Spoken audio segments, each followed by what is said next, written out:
I didn't want to leave. I wanted to stay, but I also wanted to grow. And that I think is the hardest part, is like when you're so invested and you're like, I don't want to go, but I need more than what you're giving me. And you have to make a decision at some point to say like, I got to go. Welcome to the Game of Her Own podcast, a podcast about women who work in sports. I'm your host, Jahaan Blake. After 15 years of working for 3 major league teams, including the Boston Red Sox, Los Angeles Dodgers, and the Chicago Cubs, I discovered the one thing I loved the most was helping women in sports shatter glass ceilings and take their seat at the table. I loved it so much that I made a business out of it. I have the honor of coaching high-performing women in the sports and entertainment industry and supporting them as they go after exactly what they want in their career. So if you are feeling tired of waiting on the sidelines, done being overlooked for promotions, and you're ready to pull ahead of the pack and take your career to the next level, girl, I'm here for it. I also created the Game of Her Own podcast to support you as well. We are here to share the stories of incredible women who work in sports and entertainment. These leaders and trailblazers will inspire you with their success and the lessons they've learned along the way to the top. Ladies, there is nothing like women empowering women. I am so honored you're here. My next guest has over 18 years of venue experience. She has opened 4 arenas, 2 theaters, and has worked in some of the largest markets in the country, including Las Vegas, Washington, D.C., and New York.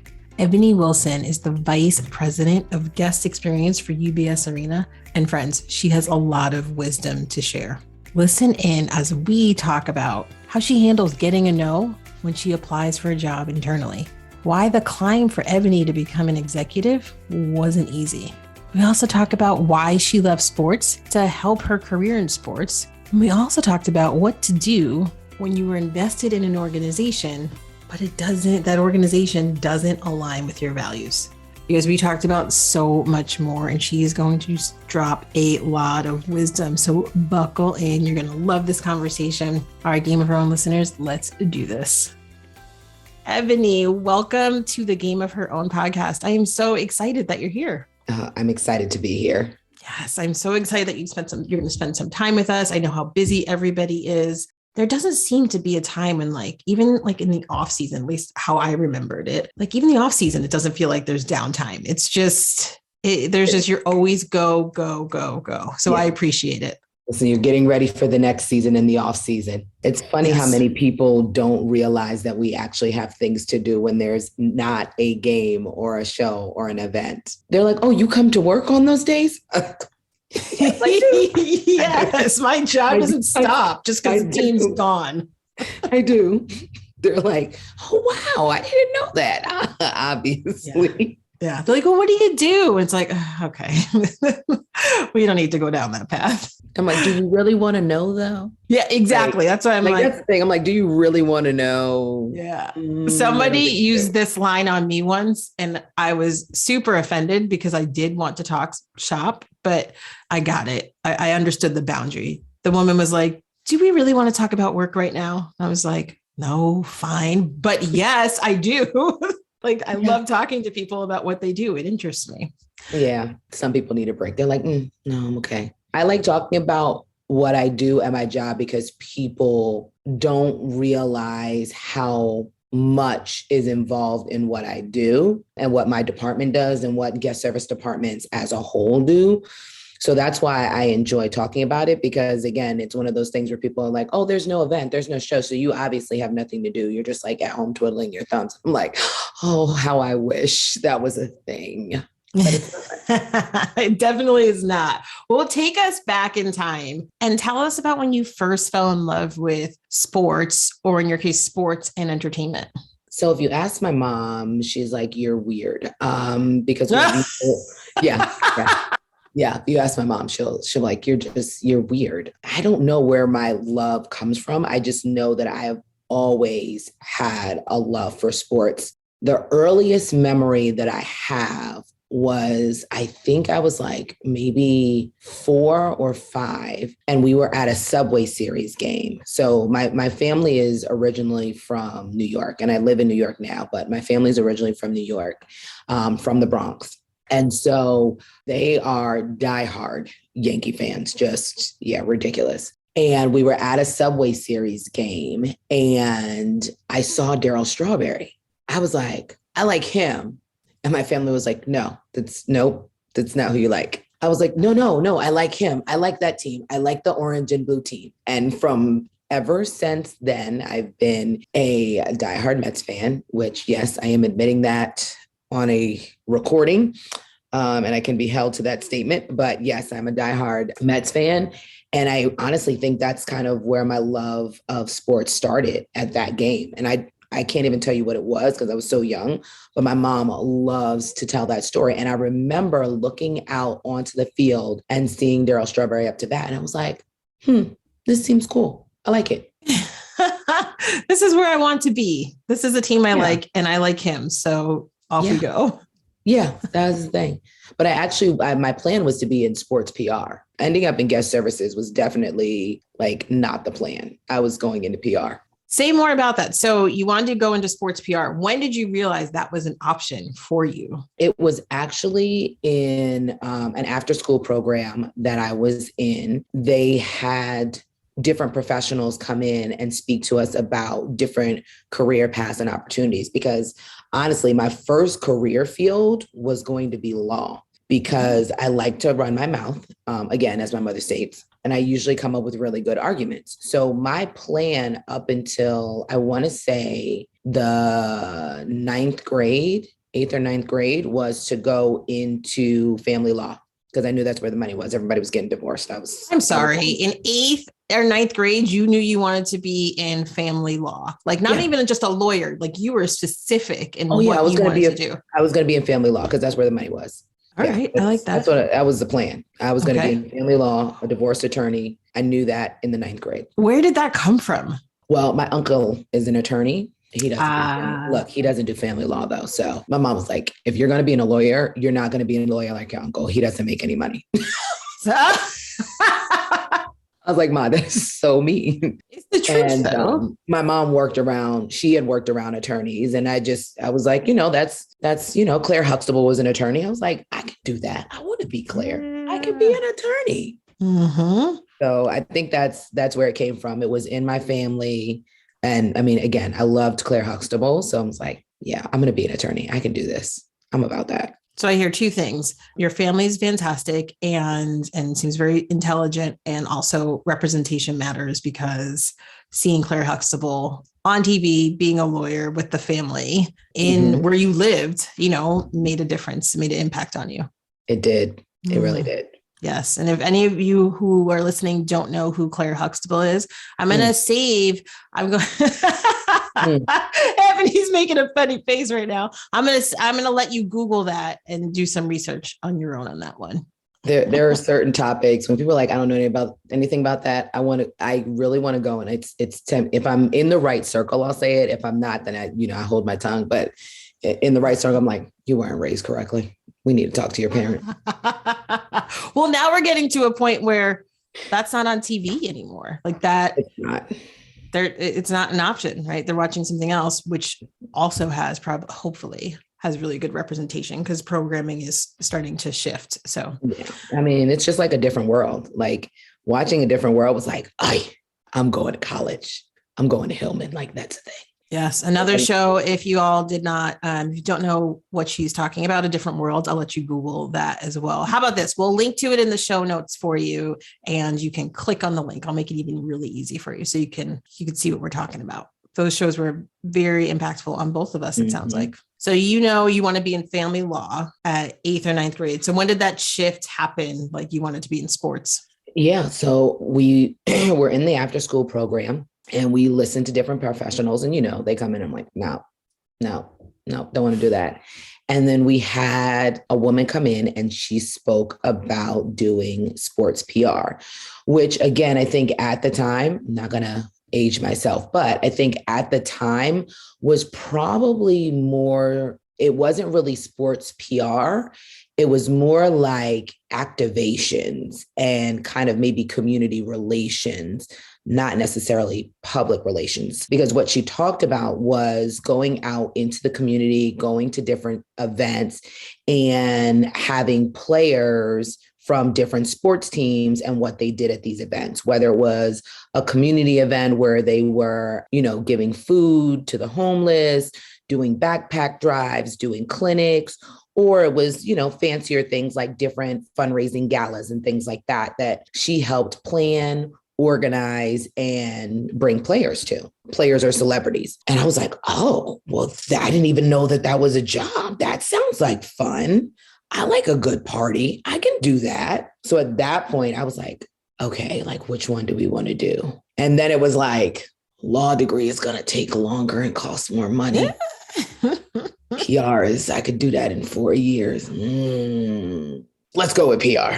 That was when the decision was made. So by the 10th grade, sports PR was what it was. I was going to college for sports PR. In your sophomore year in high school, 10th grade? Oh, wow. Yeah. I still thought I was going to be Mia Hamm in the 10th grade. Oh, okay. I'm sure that everybody around me knew that wasn't going to happen in a very respectful way. For the 10th grade, I was not thinking career-wise, like what I was going to do. For me, I wasn't an athlete like that. Now, I was a cheerleader and I was a really good cheerleader and I ran track. But again, when you talk about representation matters, you didn't see track and field except for the Olympics. So I didn't really think that was an opportunity to be like a sports like figure. Like I didn't see it in that way. I was just like, oh, it might help me get into school, and pay for some schooling. But I was like, no, I got to have like a plan. I have to have a job. Like I'm not a basketball player. I'm not, a soccer player. Like I run track. I'm a cheerleader. Like unlike other young women or other women, I didn't want to play football. I liked watching football and I didn't mind playing flag, but I never wanted to be like out on the field. So I always had a plan to have like a career job. Why don't you tell everybody what you do now and who you do it for? So I am the vice president of guest experience for UBS Arena, which is in Elmont, New York. It's borderline of Queens and Long Island. So we're like right there on the cusp. You make a right, you go into Queens. You make a left, you go into Long Island. And so I've been in guest experience now for almost 20 years. And, I love what I do. So UBS Arena is home to the New York Islanders. There goes that orange and blue again. This is our opening year. So it's our first season with the Islanders in their brand new home that was built for them. And then concerts and shows. All right. So 20 years in guest experience. You are an executive. It sounds like to me, you had a plan. I'm sure you had a plan in high school. So I got to imagine you had an even more robust plan in college as to what your career was going to look like. Is that right? Is that true? No. Oh, okay. That's a little different. Okay. So what happened? I knew I wanted to be in PR, but I didn't know like what the path was or what was going to happen after that. So like my plan got me to college and a degree and having some sort of job afterwards. But I didn't know like I wanted to be here by this point and here by this point and here by that point. Unfortunately, I'm not a planner to that degree. I have a number of friends that are, but I've not been that person. And I think that is kind of what allowed me to end up in the guest service space and kind of pivot. Because when I received my first job in sports, it was as a part-time on-call person. And it was literally because I was like, I need a foot in the door. And this is a foot in the door. Like, I just got to get in so I can meet the right people so that I can get to the PR job. That was the plan. And then, essentially what happened was I got hired by Charlotte Bobcats Arena, which is now known as Spectrum Center, as a part-time on-call supervisor in the guest services department. My boss at the time, who is now my mentor and friend, an amazing woman, Marlene Hendricks, was over the department. And to see a woman of color in that kind of role. I was like, oh shoot, okay, what'd she do? But I told her about like what I wanted to do. And basically she set up time for me to shadow the PR department. So she connected me with the PR director for, at that time, the Charlotte Bobcats. And he allowed me the ability to shadow his department for 2 days. And then I was like, oh no, I don't want to do this. So just a 2-day shadow. You 2-day understood shadow. like, hey, this is not for me. No, I was like, I can't do this. Like sports PR is more like adult babysitting that I am not here for. Yeah. And I was like, yeah, no, I don't want to do this, which kind of crushed me because I was like, I've been like all this time and all this planning and like, I knew this is what I was going to do. And like, again, I got the shot. I had somebody put me in touch with a department and I just knew like everything was falling into place. And then, nope, I don't want to do that. All right. So now you don't want to do that, which is a good thing, right? It probably didn't feel like a good thing, but now looking back, you're like, I'm so glad I didn't have a full-time job in PR first and then realize I want to do it. So now you don't want to do it. You have this part-time job that you have to get your foot in the door. So how did you pivot and what did you go after next? It was really like, okay, well, what am I going to do now? And it's like, I don't know. So we have to like try to figure it out. So my degree was in communications or is in communications. And so I was like, okay, well, what can you do with a communication degree? And again, my mentor goes, anything, it's a communication degree. You talk to people. I was like, okay, granted.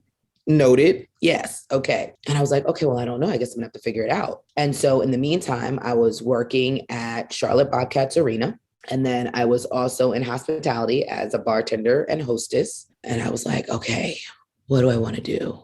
I don't know. And there was literally this one, and I tell this story all the time. There was this one experience with a guest that for me was the thing that did it. It was a Charlotte Bobcats game, and I was, walking the concourse. I was essentially like the ancillary soup. I was the one that did anything that needed to be done was what I did. I didn't have a specific location I had to be in. I was literally just walking the concourse, helping my fellow supervisors, assisting guests. Like that was what I did. So I was walking the concourse and I ran into a gentleman and his son. And like the son was visibly upset. And so I was like, oh my gosh, I was like, what happened? Is there something I can help you with? And the father goes, oh, it's going to be okay. He's just upset. He was trying to go down and, get autographs from the players, shake their hands, but he kind of got pushed out because, adults push children out of the way. And so I was like, oh my gosh, I'm so sorry that happened. I tell you what, the game's getting ready to start. How about you guys meet me down here during halftime? And the father was like, well, okay. So they went up and at halftime, they met me at the same spot. So at halftime, I was like, do you mind if I take your son with me? And he was like, no. So I literally walked the son all the way down to the floor and had him stand right at the edge of the stairs where nobody else could go and nobody could push him out of the way. So he stood there. And as the players came out to do warmups for second half, he got to shake everybody's hand, slap everybody's hand on the way out. So of course he was like super excited. So he stood there, he slapped everybody's hands as they went out. And then I had him stand by one of my team members on the floor. So he was able to watch warmups on the floor. And then as warmups were getting ready to finish, I took him back up to his dad, and the dad was standing up there and he was like, oh my God, thank you so much. I really appreciate that. I was like, oh, no problem. I'm glad that I was able to do it. And I was like, but go back, watch the rest of the game, and then I'll see you guys at the end of the game. And he was like, oh, okay. At the end of the game, I met them and I put together like a little goodie bag. Like we had some like bobbleheads and like little things that were like left over from other events. So I just put together a little gift bag and I met them and I gave them the gift bag. And the father, like he started to tear up and I was like, oh my gosh. I was like, are you okay? What's wrong? He was like, I just want to tell you how much I appreciate what you did for us today. He was like, I normally work second shift. He was like, so it's really hard for us to like be able to do activities like this. He was like, and this was the one time I was able to take him. And he was like, you have made this such a wonderful experience for us. Like, I just can't tell you what that means to me. And I was like, oh my gosh. I was like, it's my pleasure. Like, I'm happy that I was able to do it. And I'm so glad that you enjoyed it. And then he followed up with an email. And, of course, I got recognized. My boss was like, oh my God, what an amazing job. Because, of course, he like wrote all these things in there that he didn't even tell me. And it was very heartfelt. And so, like, at that point, I was like, I want to do this. I want to make people smile when they come to a game. That's what I want to do. I want that to be my whole job. Yeah. I mean, you made him, more than smile. I'm sure, I don't know how long ago that was, but I'm sure they still tell that story to this day. Like, you are part of their life now. Like, even if you don't are you still not in contact with them? It does not matter. You are part of their life now. Like, I love that story. It's the one that gives you the chills, the one that tugs at your heartstrings. Like you just got it. And you just did it. It was easy. And again, at the time, to me, it didn't seem like a big thing. Like, it was just like, it was the rational thing to do. It was like, first of all, adults are rude. And I apologize for adults being rude. And I'm going to fix it. Like, I can fix this. I know what to do. And I was like, I fixed it. Yeah, I love that. And I'm imagining that philosophy carried throughout your entire career and guest experience. Is that accurate to say? Yeah. Yeah, very much so. I mean, it's a little bit harder now. It is, right? As you progress through the ranks, it's a little bit harder because you have to look at things with another lens and different glasses. And so, it's a little bit harder now. Also, people are not as, I don't want to say as easy to please, but people are very demanding. And their expectations are their expectations. And sometimes, even though I may think they're unreasonable, they think that they're very reasonable. And so we have a difference of opinion in how things should be handled. And, that's kind of where the challenges come in at this point. Hey, Jahaan here. I hope you're enjoying the interview. I'm sure you are thinking about your own career right now and how you can pull out in front of the pack to take your career to the next level. For 18 years, supporting women in sports has been my favorite part of my career. And I would love to support you, whether it's joining my free Game of Her Own community or one of my one-on-one coaching programs. I am here for you. Send me a message at jblake@jahaanblake.com or DM me on Instagram @jahaanblake. And let's schedule a time to have a free session. I cannot wait to hear from you. All right, let's get back to why you're here. How do you lead for the fan experience folks who are listening on this episode? What advice would you give them to sort of make sure that you don't lose that authenticity of connecting with the fans on such a heartfelt level? Because at the end of the day, right, your CFO may not consider that moment an impact on your ROI. Nice moment for the family. That's great. But they probably can't come back to a game anytime soon anyway, because of he works second shift. So, right. People focus on, and I'm not saying your CFO is like that, let me be clear, but like CFOs sometimes or whoever is in charge of revenue gets really focused on the bottom line and making sure the team makes money, which is important. But what advice would you give, people in your position or maybe director level, manager level? What advice would you give them to make sure that those sort of things continue to happen? It's really being able to kind of do what you just said. It's being able to turn the guest experience into numbers for that group. And, honestly, it's everyone. Like, when you look at guest experience is an expense department. It is not a revenue generating department. And so every dollar and dime we have to justify why we need it and why this spend is important. And for us, it's a lot of things like the training of the staff, the rewarding and the recognizing of the staff. It's like, I need to be able to take care of my team so I can take care of the guest. And that's very hard to explain in numbers. People are like, no, it's really easy. You just talk about the reduction of turnover and debt. I'm like, yeah, no, it's still not that easy, because it's being able to explain the experience that team member is now able to provide. And it's hard to put that into a number. It's really taking time to have somebody that can document all of the positive experiences. And again, that takes like a whole body. So it's how you teach your team to document the positive experiences and turn that into revenue for essentially your team. I would say the benefit that we do have is social media and being able to leverage social media, but it's also being able to communicate with your team on how to leverage the social media to show those stories. I mean, for example, we had Twice, which is a K-pop band, at the end of February. We had them for 2 nights. There was a gentleman that reached out to let us know that he was going to be proposing to his girlfriend. And he was like, well, what can you do? What can you do? And, it's very different from a game. Whereas, in a concert, we don't have much control because a promoter has rented out the building. So it's not like we can do a proposal on the screen or anything like that. And he's like, this is such a special moment. I really want to capture it. Like, what can we do? And I'm like, what can we do? I partnered with our food and beverage provider, Delaware North, and they had a cake made. I talked to my social media manager, Christina, and I was like, listen, this is going to happen. Like, do we want to document it? And she was like, oh yeah, let's do it. So, I got the cake. We met him. He took us over to the section. Like, we presented them with the cake. She showed us the ring. And then they took pictures for our social media page. So we were able to kind of leverage us taking that experience, the extra step on social media by showcasing the cake and them in the section with the ring and the cake. And so it's like being able to do more things like that have that lasting impression and make people go, oh my gosh, I didn't even know like that was a thing at a concert. It's not really a thing, but we can make it one if you want to make it one. Yes. We can geek out on fan experience stuff all day long. All day.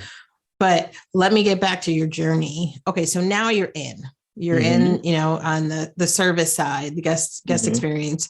You're an executive now. So how did you kind of make your way up? I know it wasn't easy. It was not easy, and it required a significant amount of moving. So I started out in Charlotte, North Carolina. And as I said, I was a part-time on-call supervisor.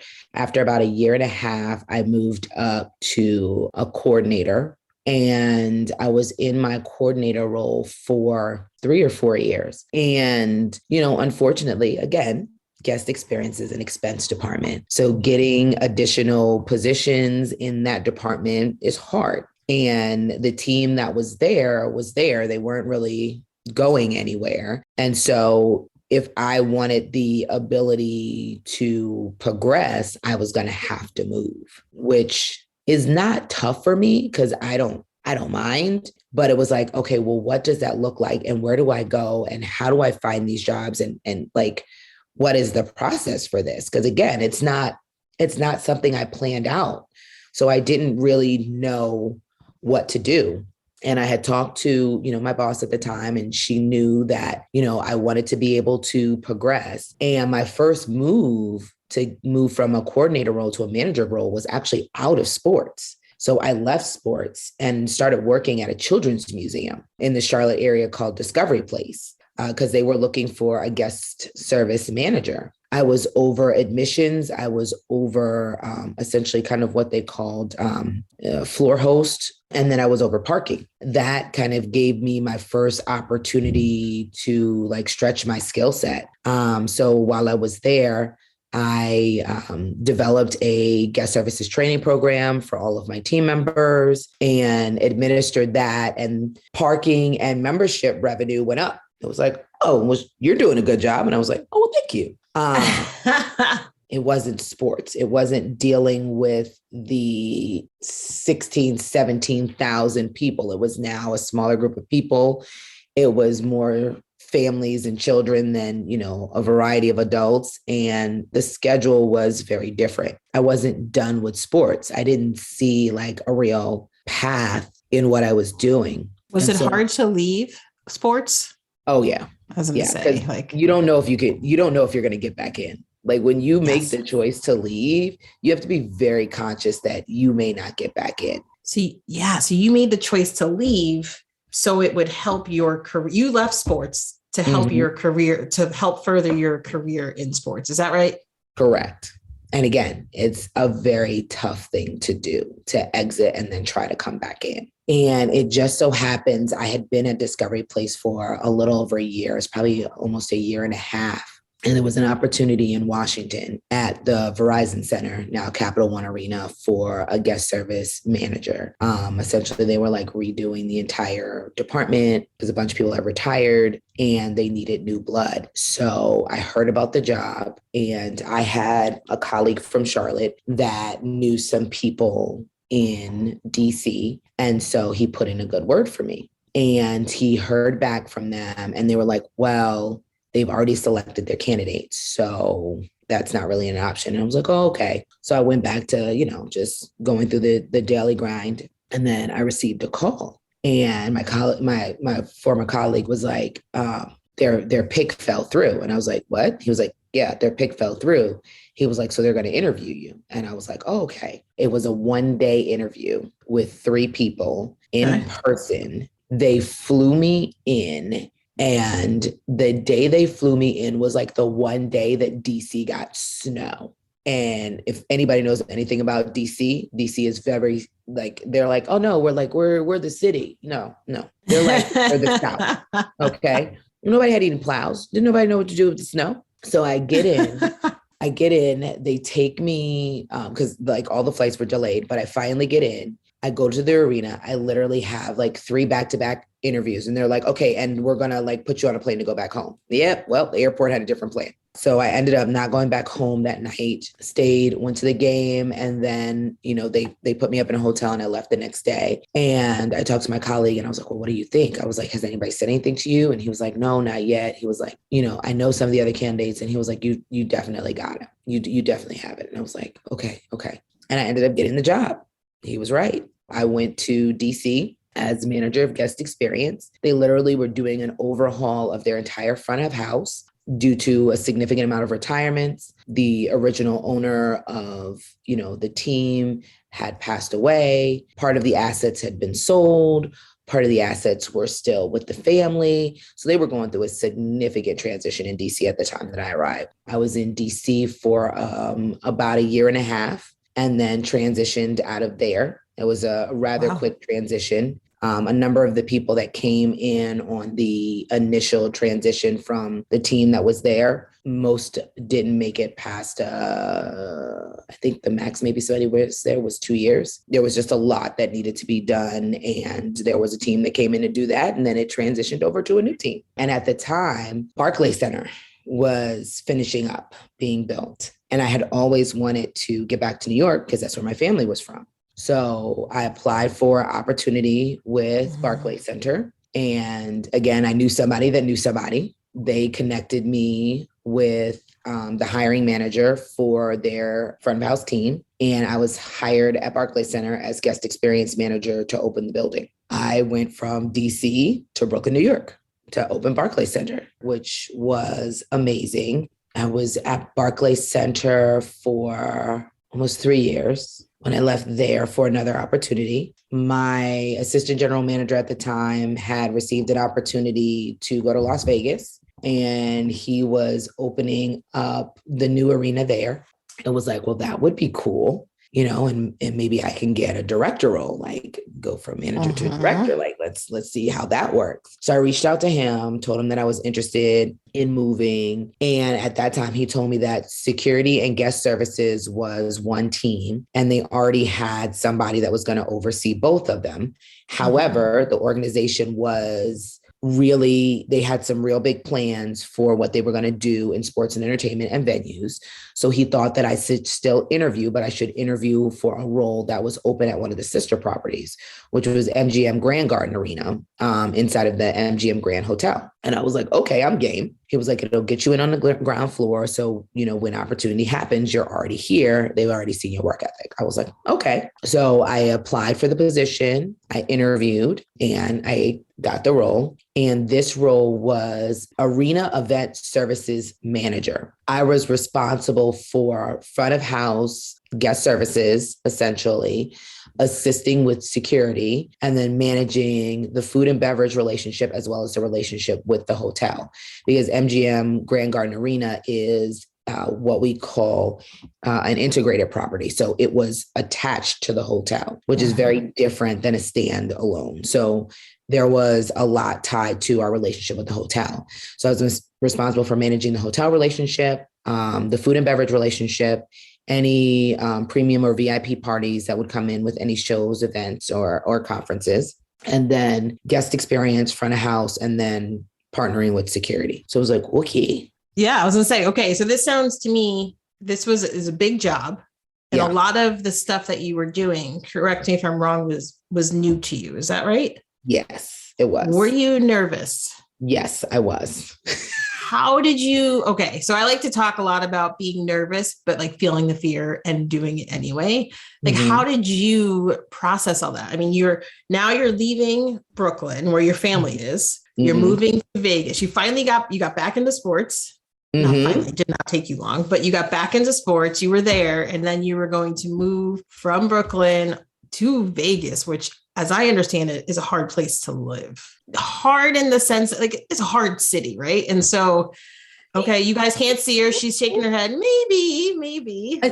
It's different. I think there is this image of Vegas versus what Vegas actually is for somebody that lives and works here versus somebody that plays in Vegas. Yes, 100%. Right. So you're going into it with that perception of, I'm not sure what I'm getting myself into. Correct. On all these different fronts, but I'm willing to go. So like, talk us through like how you got over that fear and didn't allow that fear to stop you from going after a job.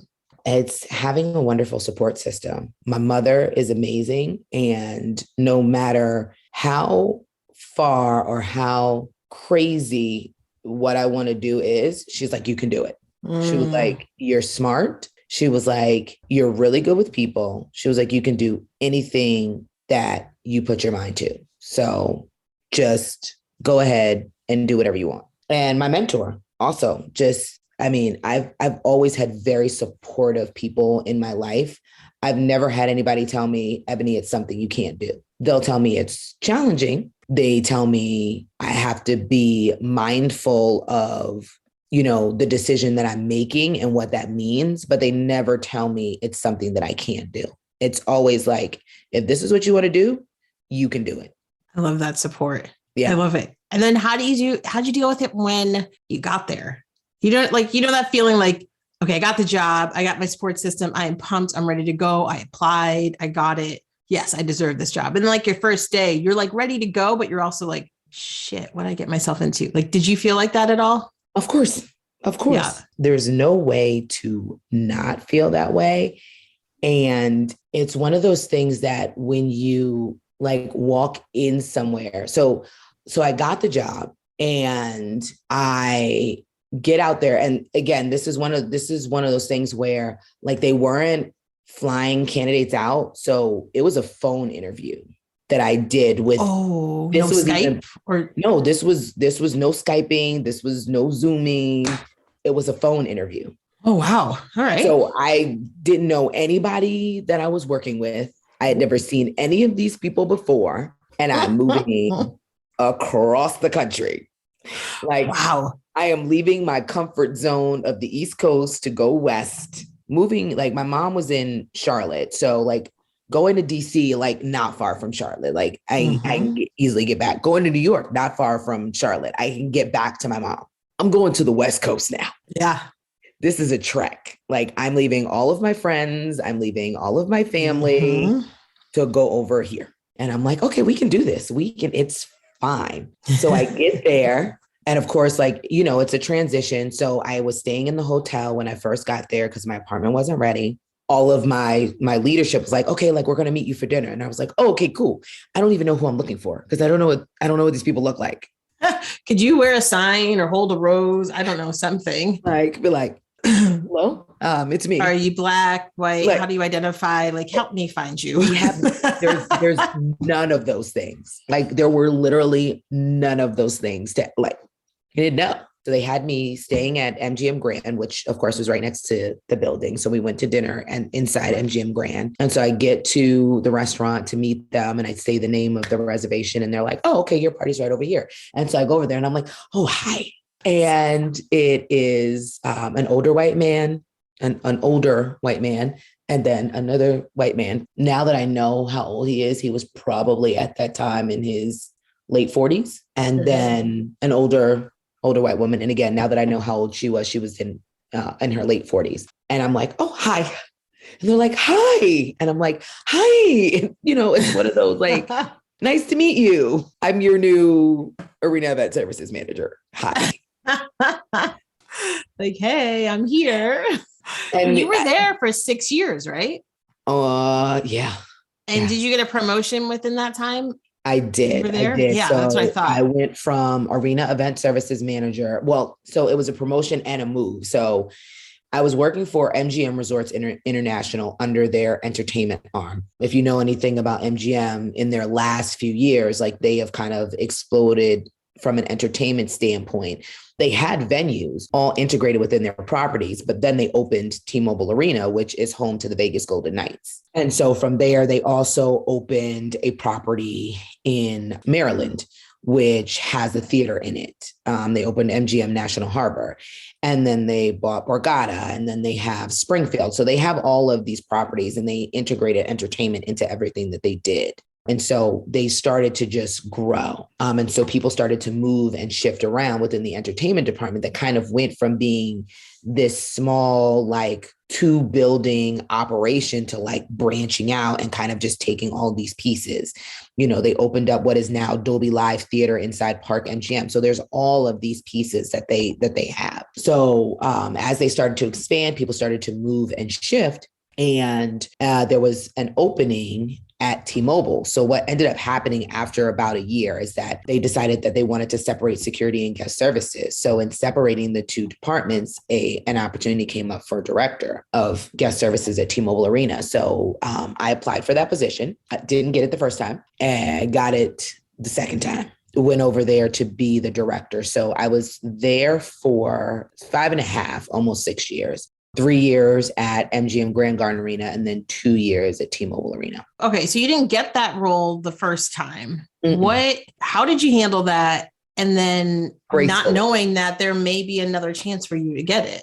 I received a number of no's from them before I got a yes for different roles, and I handled them all gracefully, if I do say so myself. What advice would you give women who are going, or whoever's listening to us? What advice would you give them? And because those no's can be devastating, especially if you don't want to leave an organization to go somewhere else. So very hard. I had gotten there, and I had built this amazing friendship with all of these people, and I was really integrated and invested. And so I didn't want to leave. I wanted to stay, but I also wanted to grow. And that, I think, is the hardest part, is when you're so invested and you're I don't want to go, but I need more than what you're giving me. And you have to make a decision at some point to say I gotta go. You have to say, what is more important to me? Is it what I have here, or is it really the growth for myself? And that's what I tell anybody when they're trying to decide whether they want to apply for a new opportunity or whether they want to leave an industry and go to another industry. What is it that you value? Why is it important for you to do this? What will this fulfill in your life? Because those are the questions that you need to answer for yourself. Nobody else can answer them for you. Because if I have learned nothing else from all of my jumping around, what I have learned is that you are going to deal with some BS no matter what organization you go to, no matter what role you're in. There is BS in all of them. You may think that you are at the epitome of BS where you are, and you will get somewhere else and be like, oh no, it's more. It's just a different kind. And so it's that age-old saying of the grass isn't always greener on the other side. And being very aware of that. So knowing the reason why you're choosing to leave one organization to go to another is very important. There was something that one of my leaders told me that was very freeing. It was hard to hear, but it was very freeing. Because when I was applying for the director role at T-Mobile for the second time, and I had applied for other positions within the organization and been told no, I went to lunch with this individual because he was going to be one of the final decision makers in the role. And I literally said to him, I cannot deal with another no because I don't know how to explain it.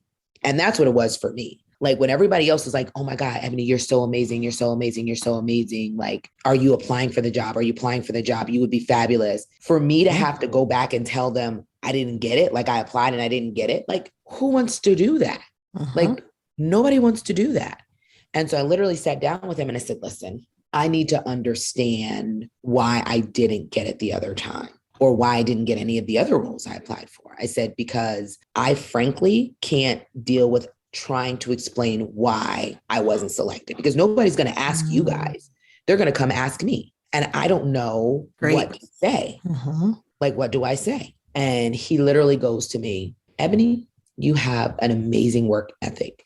You are great at your job. He was like, and I have no doubt that you could kill it in any position that we put you in. In my head, I'm going, well, this isn't helping. Nope. And then he goes, but sometimes you have to understand that you're just not everybody's cup of tea. He was like, you're not the preference. I was like, oh. My ego was like, excuse you? Have you met me? I'm amazing on so many levels. Whose preference am I not, sir? Like my ego crept in heavy right then. It was like, oh, that was rude. That was rude. But then I thought about it. I literally sat there and thought about it. And I was like, I've interviewed candidates and I'm like, this person just isn't going to fit. Like there's nothing wrong with them. They're not going to fit in what we're doing. They're not right for this culture, this environment, or they're not right for what we're trying to do or build. Yep. And so when he said that, I was like, oh, okay. I got it. I got it. The culture, whatever, you know what I mean? Like those sort of things. So you agreed with it. Yeah, I agreed with it. I'm not going to say I agreed with it. I understood it. I respect that. Yep. I understand. I think, yeah, for me, I understood what he was saying and it made sense because again, culture, environment, fit, people don't like to hear that they don't, but it's a reality. Yeah. It's a reality. Sometimes you're just not going to connect in the way that's needed with whether it's your colleagues that you're going to be working with, whether it's going to be the people that are reporting to you, whether it's going to be the clientele that you're dealing with. And although you think you can handle it and you've got it and you can manage any situation that's going to come up, whoever has to manage you has to feel that way too. And if they don't feel that, they don't feel that. Yeah, I love that you shared that. I want to know. So now you've been there for over 6 years. And before we get to the rapid fire questions, will you quickly tell us what that experience was like going from director to VP? Like you made the jump. Like what was that like? How was it advocating for yourself that you belonged in that VP role? Because it's not easy. Like a lot of times you see a job description and let's say it's for an executive role. And you see a job description. You're like, oh yeah, I can be a VP. I'm a director now. I can be a VP. Then you get to the interview. They're like, we're thinking we'll make you senior director first. And like, what people don't know is behind the scenes, they sometimes change it. And then you're like, wait, what's happening? Like, what did I do? So not saying that was your experience, but take us through and like, how did you advocate for yourself that you should be a vice president? It was definitely a journey. The pandemic was a lot, and it's very hard, I think, for a lot of people because there were so many people that suffered during that time, but it was an advantage for me from a career standpoint. I was laid off and terminated at one point, but when I was let go or when I was laid off from MGM, is that right? Yeah. When I was laid off from MGM, I was like, well, baby girl's going to need another job. So let's get to work. I was overly involved in the International Association of Venue Managers, which is a professional organization for individuals that operate venues. I was on LinkedIn like every day, like posting jobs to the point where like I had a couple people reach out to me talking about, we have the software that can help you do this. I was like, these are not my jobs. I'm just trying to help people. But being on LinkedIn all the time, connecting with colleagues, friends, like creating a community for those of us that had been laid off to stay connected to the industry, to understand what was changing, to understand how our jobs were going to be different when we went back to work was valuable. and it helped market me.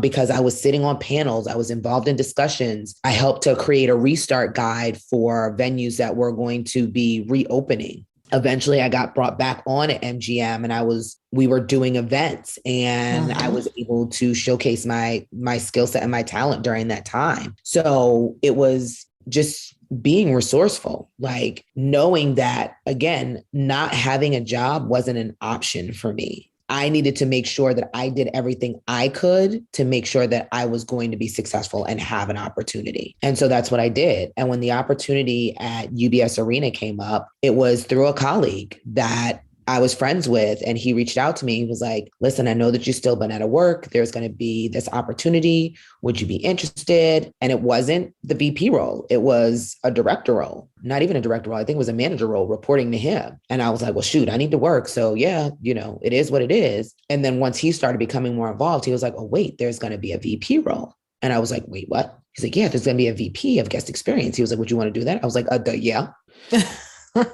And so him and I just kept in touch. When the position was posted, I applied. And honestly, he was an advocate for me in the role. And then, like I said, I had been, if there was a panel about anything having to do with arena operations, I was there. I was like, yep, I'm there. Whether I was on the panel, whether I was there asking questions, I was connecting people with people. Like, there was no way if you were in venue operations, you weren't going to know who I was when it came to guest experience. Wasn't a thing. I love that story. Like, I mean, I hear network, like your network plays a huge role in your career journey for sure. It was key. And like, you got active during COVID, which was a difficult time for everybody. And you remained active during that time. Yeah. And like, it's crazy because you come out of it. And again, I'm exhausted. I am tired. I want a break. And everybody's like, well, COVID was a break. I'm like, maybe for you, I might not have a job, but I was working. I don't know anybody who could say COVID was a break. Like, I didn't have a job, but I was working. I was out here. I was socializing. I was networking. I was on any happy hour you could find. I was there. Yeah. I was meeting people. I was giving my opinion. I wanted people to know that I was active and I was ready for whatever opportunity was going to be presented to me. What I love is what you just said, all of those words, people can continue to do that. It doesn't have to be during COVID, right? So you can pick up that model, that framework, and take it and do it for yourself. You're like, you know what? That's what I'm going to do. I'm going to start going to all these different happy hours and webinars. And there are no shortage of things that are out there, and just let your voice be heard. And if it's in a situation where you can't ask a question live because you're not on screen, but you could put it through the chat, your name's attached to it. You know what I mean? Like, there's ways to like make sure that you're seen and heard within your industry for sure. Because it makes a huge difference. It does. And it's not easy to do, but you have to get up and make the decision to do it every day. Correct. I had been asked that question multiple times. It's like, well, how do you do it? How do you stay so positive? How were you, like, you were laid off, you were let go? I was like, yeah, I was. It doesn't define me. I'm not going to let that be why I'm not successful. And again, you also can't define your value with your job. I loved my job. I love the people that I work with. I wanted to be back with them so bad, but I wasn't going to let the fact that I wasn't stop me from any other opportunity. And as hard as it was to leave MGM when I did, I had to, because that was what was best for me. That's good. It hurt because I had built a little community and family. And yes, we don't talk about the grieving process around leaving an organization, whether you are forced out or whether you're actually, I feel like when you're forced out, we talk about it, right? But when you choose to leave and you make a decision to leave to better your career, better your own future, we don't talk about that grieving process of leaving what you didn't necessarily want to leave behind. It was hard. Right? It was really hard. Like, going in to tell my GM that I was going to leave, like, that was probably because he's the nicest man you would ever meet in your life. Like, he's so sweet. I love him. I love his family. Like, his wife is amazing. I just love them. I felt like I was deserting him. I felt like I was deserting my team, like people that depended on me. I was like, but I have to, if nothing else, to be an example for them. Yeah. So that they know that if you need more and you want more and you're not getting it where you're at, then you have to take the steps to get what you need for you. And this is what I needed for me. I love that. Thank you for sharing. Are you ready for rapid fire questions? Let's go. All right. 12 questions. First thing that comes to mind. What is your favorite sports moment? Ooh, honestly, I'd have to say this year's Super Bowl, only because I worked at the Super Bowl this year and was able to see all of the fandom around the game, the operations, the halftime show. It was amazing to be a part of that experience. And again, I was working, so I had the opportunity to be impactful in people's experience during the Super Bowl. And to me, like, that's just, I'll never forget working at the Super Bowl. Yes. All right. If you're working the next one, you need to let me know because I'm always there. So Definitely. What is something people always get wrong about you? Probably that I'm always nice. Oh, what's one food you wouldn't want to give up? Cheese. Yeah. This lactose intolerant chick over here can't have cheese. I'm so jealous. Oh, I'm so sorry. Yeah. The day they tell me that, I'm going to have some serious issues. Yeah, it was not a good day. It was late in life. It was not a good day. Are you a morning person or a night person? Night, all day. Favorite holiday? Christmas. What job would you absolutely be horrible at doing? Anything where I have to sit in front of a computer all day. Yeah, I can see that. What product would you seriously stockpile if you found out they weren't going to sell it anymore? Ooh, I think chips. And that's a really weird answer. I know. But I love like Doritos and like jalapeno chips, some vinegar chips. So like I would have to like stockpile chips. I'm sorry, I have an issue with food. Yeah, don't we all? Yes. Oh, no, you know what? An even better one. Haagen-Dazs butter pecan ice cream. That is my go-to. That sounds so good. Final answer. All right. What is your favorite app? LinkedIn. Twitter, Facebook, or Instagram? Instagram. Who's your biggest inspiration in life? My mama. As a child, what did you wish to become when you grew up? Divorce attorney. Finish this sentence. The future of women working in sports is right. Amen. I agree. Eboni, this has been amazing. If people want to get in touch with you, how can they go about doing that? LinkedIn is the best way to catch me. That's the one I'm on all the time. I think it's Eboni D. Wilson on LinkedIn. We will link to it in the show notes as well, so people can easily find you and connect with you. It's been amazing. Yes, this has been fantastic. Thank you. Thank you. Thank you for spending some time with us. My pleasure. Let's do it again. So what did you think of this episode? Do you know another woman who works or is aspiring to work in sports? Would you do me a favor and share this with them? It would mean so much if together we could support and inspire other women on their journey. And let's stay connected. I love meeting and talking to new people. Follow me on Instagram at Jahaan Blake and join the free Game of Her Own community by visiting jahaanblake.com. I can't wait to meet you.